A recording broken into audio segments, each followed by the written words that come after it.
আলাইকুম। ভাই কি বিক্রি করতেছেন এখানে? সোলামুড়ি। সোলামুড়ি? কত বছর ধরে এখানে সোলামুড়ি বিক্রি করতেছেন? দোকান আছে 15-16 বছর হইলো আমার।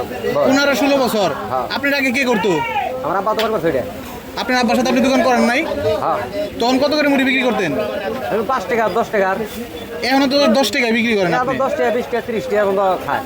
আচ্ছা 10 টাকার মুড়ি বিক্রি করেন, 10 টাকার মধ্যে কি কি দেন? 5 টাকার মুড়ি 5 টাকার মুড়ি। এই 10 টাকা ছোলা মুড়ি বিক্রি করে আপনার লাভ হয় ভাই? লাভ হয়। আচ্ছা আর কি কমু ভাই? পেলাম তো ভাই। এই যে এখানে যে ছোলা তৈরি করছেন আজকে শেষ হয়ে যাবে? হাট ছাড়া প্রতিদিন এখানে বিক্রি করেন নাকি? খালি হাটের দিন। শুধু হাটের দিন? হাট বেটি তো আপনি কি করেন? তারপর আমরা কাজ করি। আচ্ছা এখানে কত কেজি ছোলা আছে ভাই? শুকনা বুট 10 কেজি। 10 কেজি? কখন শেষ হয়ে যাবে এগুলা? এর মতো আছে আসরের আগে শেষ আবার 8-10টা আঁকা বাজার।